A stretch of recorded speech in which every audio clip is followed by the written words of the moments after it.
Oi, galerinha do primeiro ano, estamos aqui mais uma vez para dar continuidade aos nossos assuntos do módulo 2. Enfim, o último capítulo do módulo 2. Será que eu estou ouvindo aí um aleluia?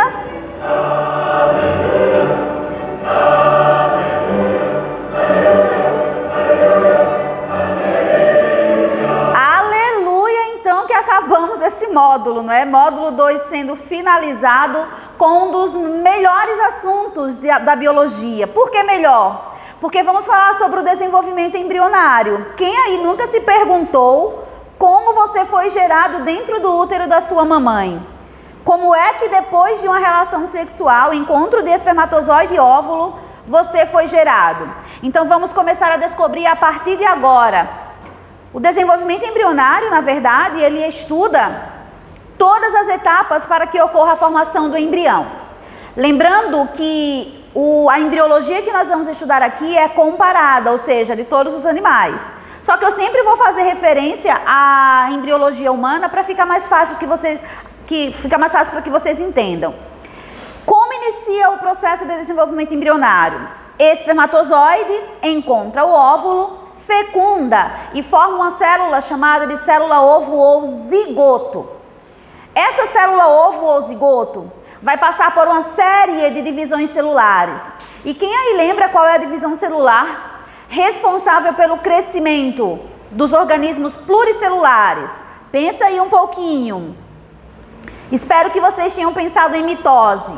É sim a mitose a responsável pelo crescimento dos seres pluricelulares. Então, essa célula ovo ou zigoto sofre uma mitose, produzindo duas células, depois 4, 8, 16, 32, até formar um maciço celular. O maciço celular, é a penúltima célula que está aí no slide para vocês. Esse maciço é chamado de mórula. E vocês podem se perguntar onde é que isso acontece. Gente, isso acontece aqui na tuba uterina, Espermatozoide encontrando o óvulo, fecundando, formando o zigoto, que se divide em 2, 4, 6, 8, até formar a mórula. Só uma correção. Chamamos de óvulo quando já ocorreu fecundação. Mas, como no dia a dia não é mais comum sempre falarmos óvulo, então tá valendo. Mas o correto mesmo seria dizer que o espermatozoide encontrou o ovócito secundário.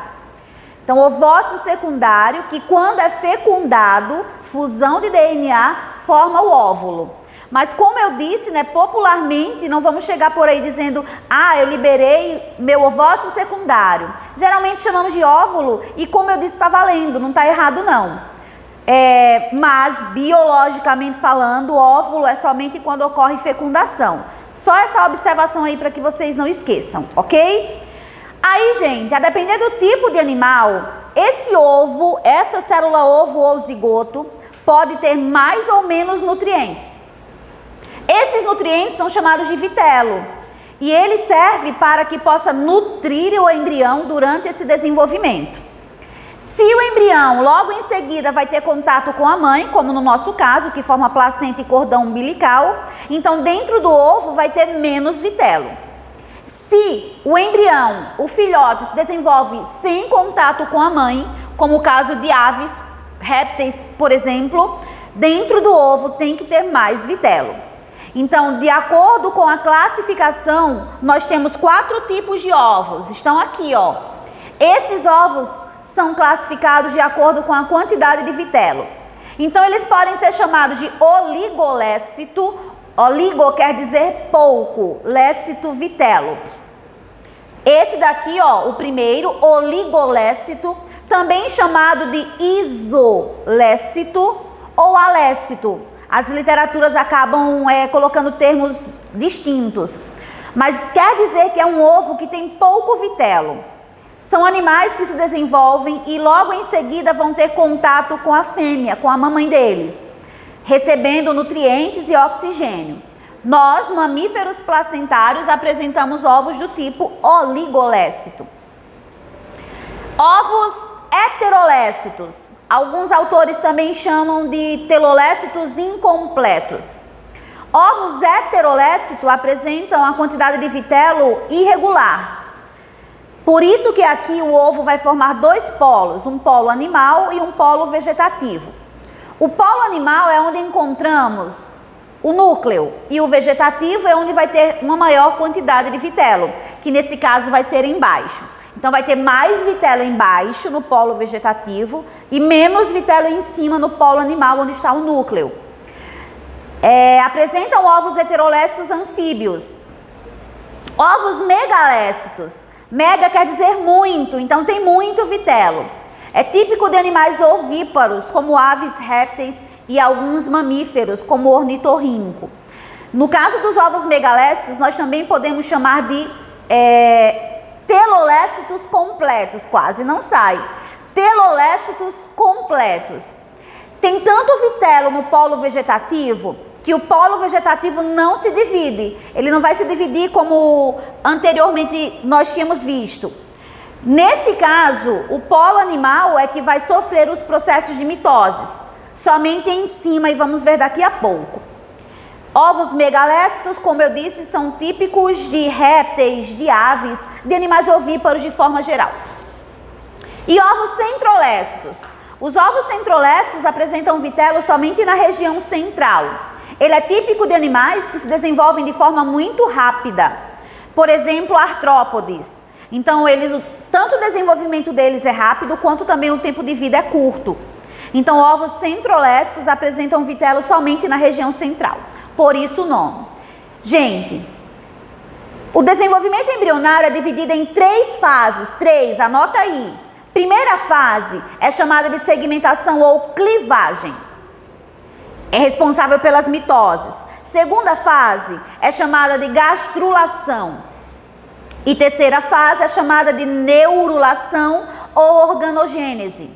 Vamos começar então com a primeira fase, chamada de segmentação ou clivagem. A célula ovo ou zigoto vai passar por uma série de divisões celulares para que possa então formar um maciço celular, que é a mórula. Aqui eu tenho as segmentações, ou seja, as divisões sofridas por ovos oligolécitos. E embaixo eu tenho as segmentações sofridas por ovos heterolécitos. Detalhe, como esses ovos não têm muito vitelo, todo o ovo se divide. Podem observar que o ovo inteiro foi dividido em novas células. As segmentações em que os ovos se dividem por completo são chamadas de holoblásticas. Holoblásticas, segmentações em que ocorrem no ovo inteiro. Como ovos oligolécitos têm pouco vitelo, então dizemos que é uma segmentação holoblástica igual. Por que igual? Porque os ovos apresentam o mesmo tamanho.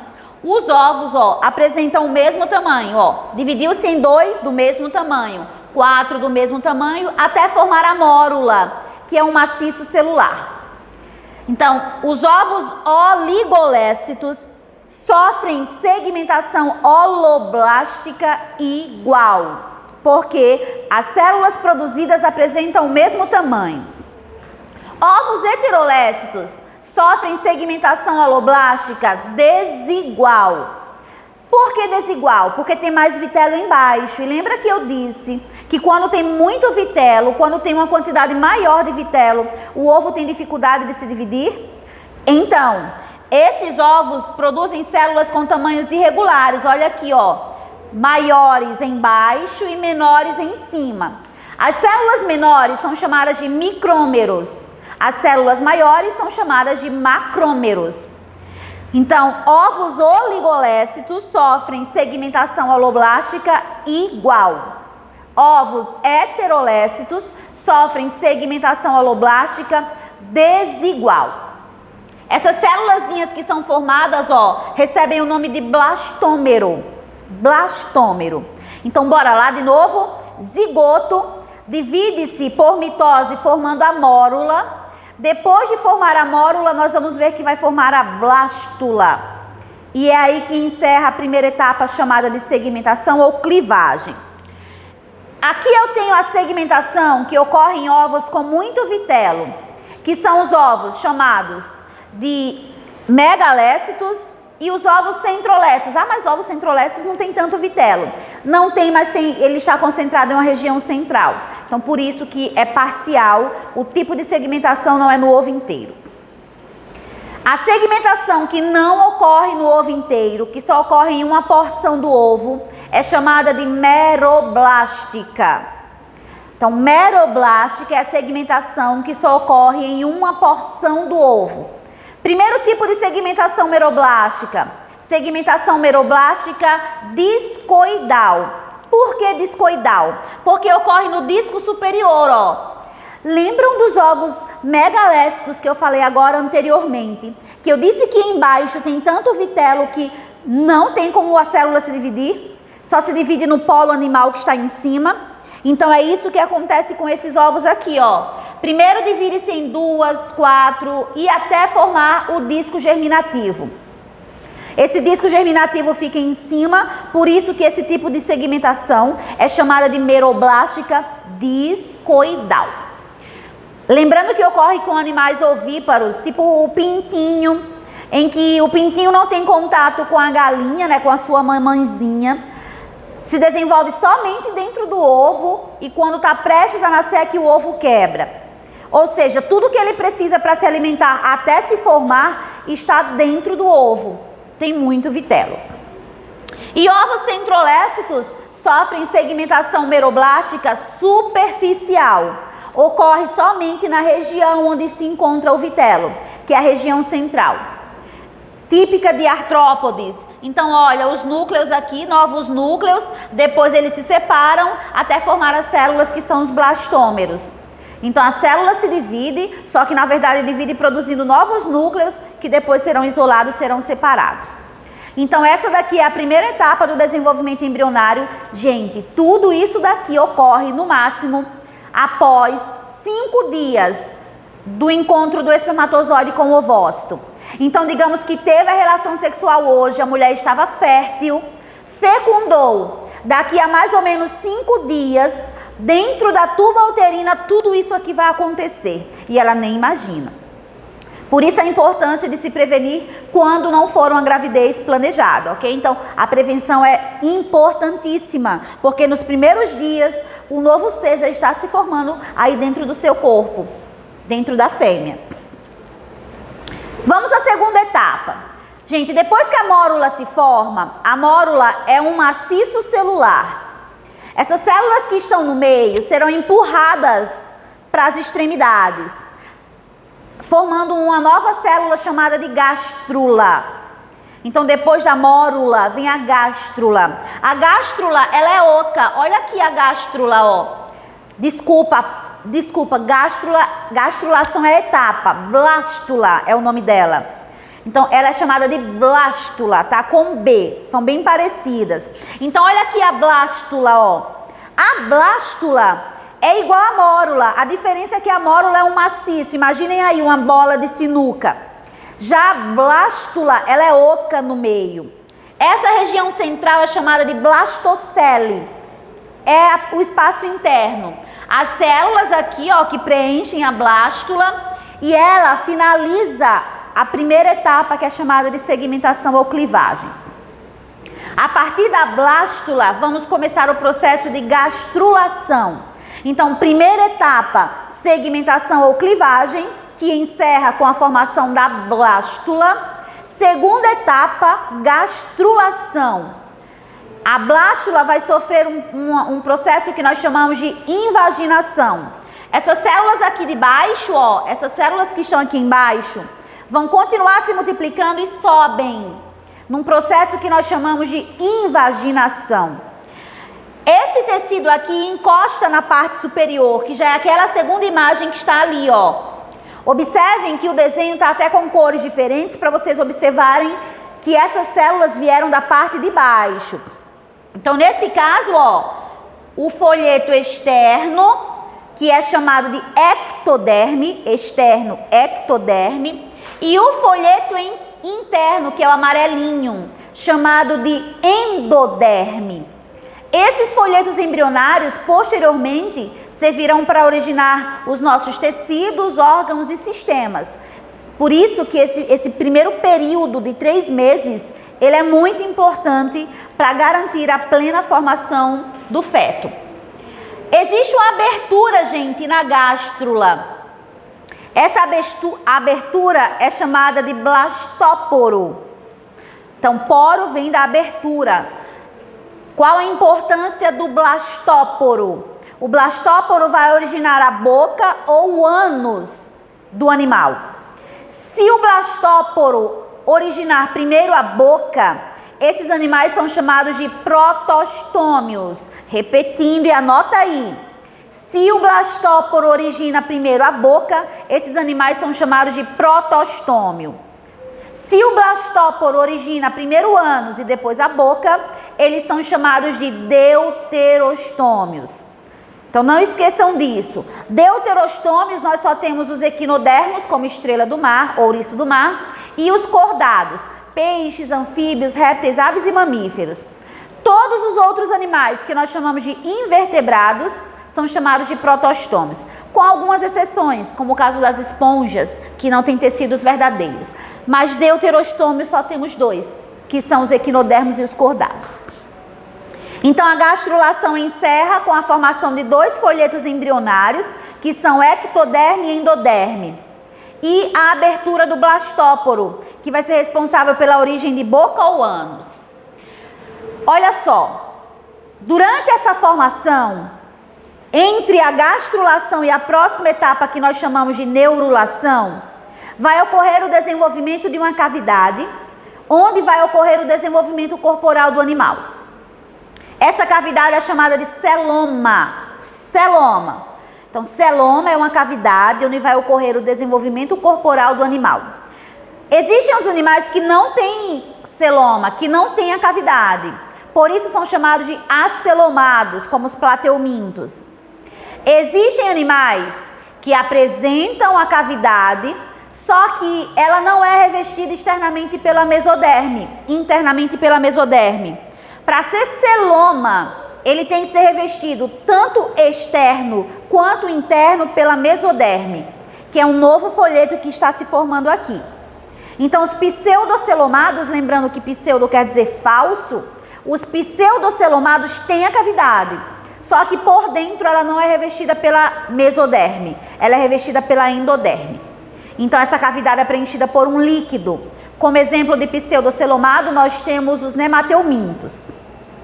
E por último, os celomados. Aí vem moluscos, artrópodes, anelídeos, equinodermos e cordados. Todos esses são animais celomados porque tem mesoderme, porque tem a cavidade que é revestida tanto por dentro quanto por fora, por esse terceiro folheto embrionário. Então, essa classificação de celoma é muito importante. Aqui eu tenho um exemplo de animais, que não tem celoma, nesse caso todo preenchido, são os animais acelomados, como é o exemplo de plateumintos. Aqui eu tenho um exemplo de animais pseudocelomados, ou seja, a cavidade existe, só que por dentro é endoderme, não é mesoderme. E lá no fim, eu tenho animais celomados. O celoma está aqui e tem mesoderme tanto por fora quanto por dentro. Então, o celoma é uma estrutura importantíssima, Todos os nossos órgãos, fígado, estômago, coração, pulmões, estão alinhados, guardadinhos, todos bem dispostos, graças à formação do celoma. Então, é ele que vai garantir essa organização interna do nosso corpo. A organogênese é justamente a etapa do desenvolvimento embrionário, que é responsável pela formação de tecidos, órgãos e sistemas. Lembrando, quantos folhetos embrionários o animal pode ter? Ele pode ter até 3: ectoderme, endoderme e mesoderme. Se o animal apresenta 3 folhetos embrionários, eles são chamados de triblásticos. Só que existem animais como os quinidários, água-vivas, as hidras, corais, que são diblásticos. Eles só apresentam 2 folhetos embrionários, que nesse caso é ectoderme e endoderme. Mas de plateumintos até cordados, todos são triblásticos. Lembrando que os folhetos embrionários irão dar origem a tecidos e órgãos e sistemas no indivíduo adulto, começando pela ectoderme. Gente, ecto é um folheto externo. A ectoderme vai formar a pele e os anexos e o sistema nervoso. Principais características de formações da ectoderme. Forma outros órgãos? Forma sim. Só que para cair em questões em vestibulares, por exemplo, nós encontramos sempre pele e seus anexos, como pelo, unhas, glândulas, e também o sistema nervoso. É formado a partir da ectoderme. Endoderme. Endoderme forma sistema respiratório, alguns órgãos do sistema digestório. A endoderme é um folheto que geralmente reveste estruturas internas do nosso organismo. E por último, a mesoderme, que é o último folheto que está se formando durante o desenvolvimento embrionário, mas ele é responsável pela formação de tecidos musculares, tecidos conjuntivos, parte do sistema urogenital. A mesoderme ela é muito importante.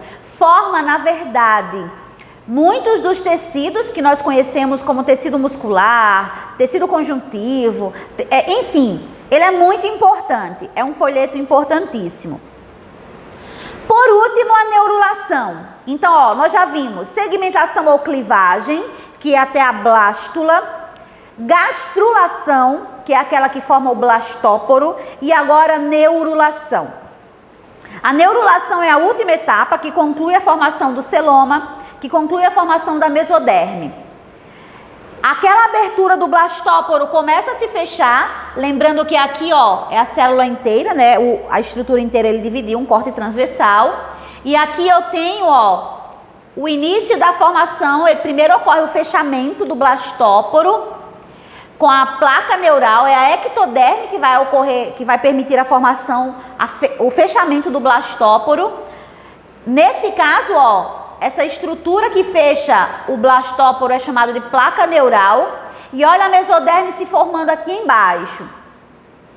Em seguida, nós temos também um processo de invaginação que vai ser responsável por formar o celoma totalmente desenvolvido. Então aqui, ó, a formação da placa neural e do epímero, que são estruturas que serão independentes. E aqui, ó, eu já tenho a formação do celoma, que é a cavidade aqui no meio, não sei se vocês estão percebendo. Essa estrutura chamada de sômito ou somito, que vai ser responsável por formar parte dos sistemas respiratórios dos animais, de forma geral.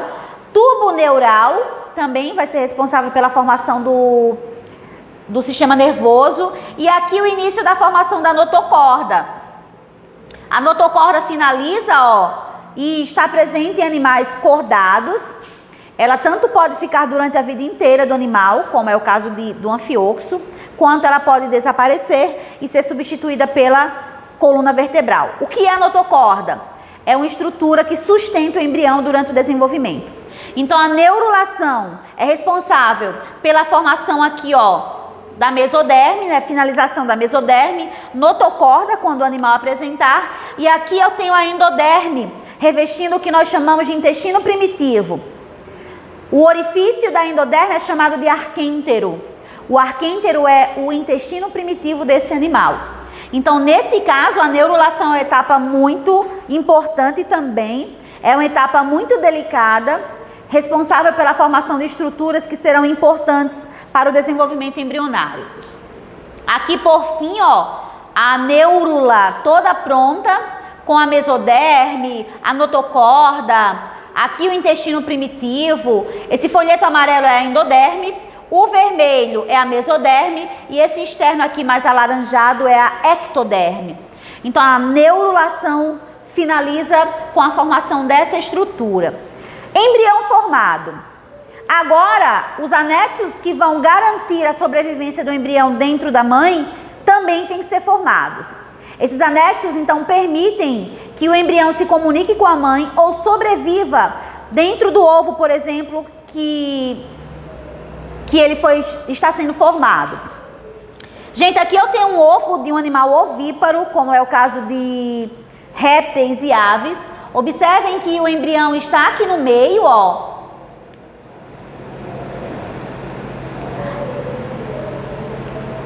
Corta aí. Dá uma pausa aí, por favor.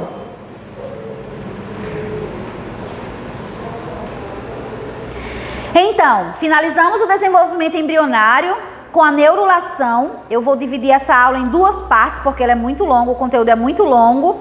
E vou voltar com uma próxima aula falando sobre os anexos embrionários, ok? Bons estudos, qualquer dúvida, estou à disposição de vocês pelas redes sociais. Tchau, tchau e até a próxima.